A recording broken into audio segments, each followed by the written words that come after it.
A red line has not just been crossed, it has been erased. Tonight, the Russia-Ukraine war has entered a phase no one can pretend to control anymore. What began as a conflict confined to Ukrainian cities has now exploded outward, deep into the heart of the Russian Federation itself. This is no longer a border war. This is no longer a distant battlefield. This is a war that has come home. For the first time since the invasion began, Russian cities with real civilians, are feeling the war the way Ukrainians have felt it for 3 relentless years. Air raid sirens, explosions in the night, fires burning at critical infrastructure sites once believed untouchable. Ukraine is no longer just defending. Ukraine is striking back, hard, deep, and with intent. From the oil-rich Caucasus to industrial zones near Moscow, Ukrainian drones are now punching holes into Russia's sense of safety. Not symbolically, not randomly, strategically, systematically, ruthlessly. And make no mistake, this is not revenge. This is calculation. Ukraine has shifted its war doctrine. The goal is no longer only to reclaim land. The goal is to make Russia feel the cost of this war every single day. Backhand index pointing right. If you're watching this right now, hit subscribe, because what's unfolding next will redefine this war. The weapons telling this story are not tanks or troops. They are drones, long-range, indigenous, unmanned, some flying over 1,000 kilometers into Russian territory, skimming rivers, hugging terrain, slipping past defenses that were never designed for this kind of war. These are not accidents. These are not lucky shots. They are precision strikes, and the targets tell you everything you need to know. Oil refineries, fuel depots, energy arteries that keep Russia's war machine alive. Krasnodar, Ryazan, Nizhny Novgorod, Tatarstan, facilities burning, operations halted. Russia forced to impose a gasoline export ban just to keep domestic prices from spiraling out of control. This is economic warfare with explosives. Every refinery hit is not just a fire, it is lost revenue. It is delayed logistics. It is pressure on a system already cracking under sanctions. And then there's Moscow. Yes, Moscow. Drones intercepted above the capital. Debris landing near government buildings. Air defenses lighting up the sky over elite neighborhoods. Russian officials call it minor. They always do. But the sound of air defense fire over Moscow does something no press release can undo. It breaks the illusion that Russia is untouchable, the illusion that this war is far away, the illusion that life can continue as normal. And when Ukrainian drones reach military airbases like Engels, home to Russia's strategic bombers, the very aircraft launching missile barrages at Ukrainian cities, the message becomes impossible to ignore. Backhand index pointing right. This war has no safe zones anymore. Russia is now being forced into an impossible dilemma. Defend the front line or defend the homeland.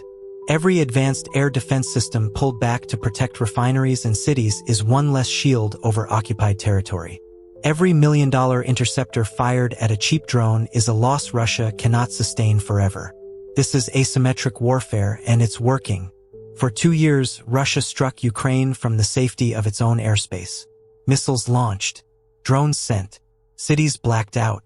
The West hesitated to provide deep strike weapons, fearing escalation. So Ukraine did what desperate nations have always done. It built its own. This is the logic of survival. The logic of a defender who understands that you don't defeat a larger enemy by matching strength.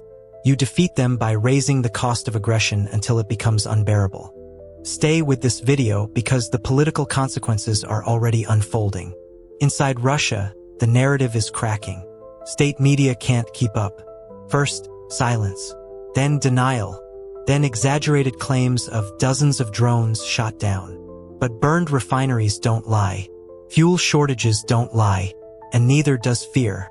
For Russians far from Ukraine, the war was once an abstraction.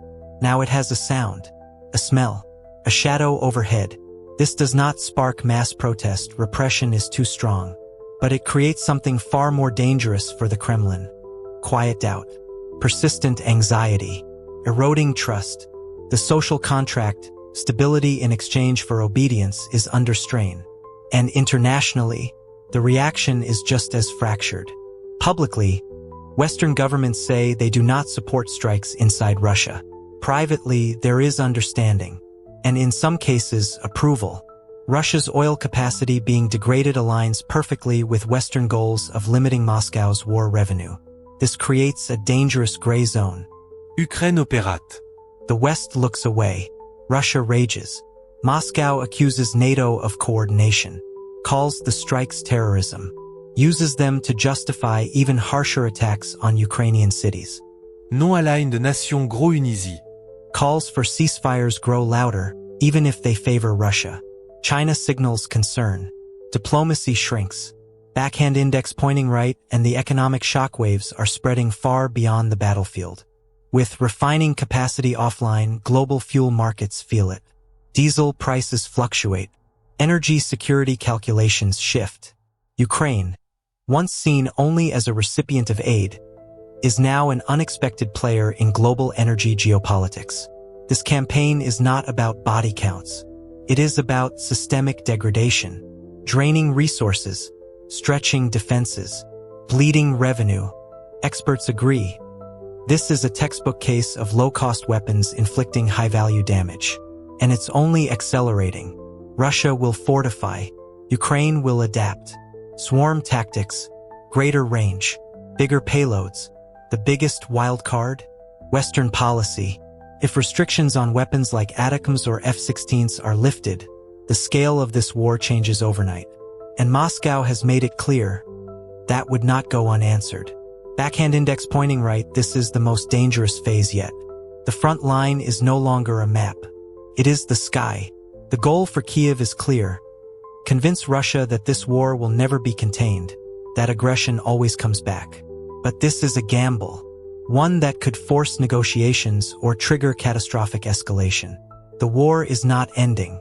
It is expanding. And every successful strike pushes the world closer to a moment no one can control. Backhand index pointing right, subscribe, share, stay alert. Because this conflict is no longer about territory. It is about survival, and the clock is ticking.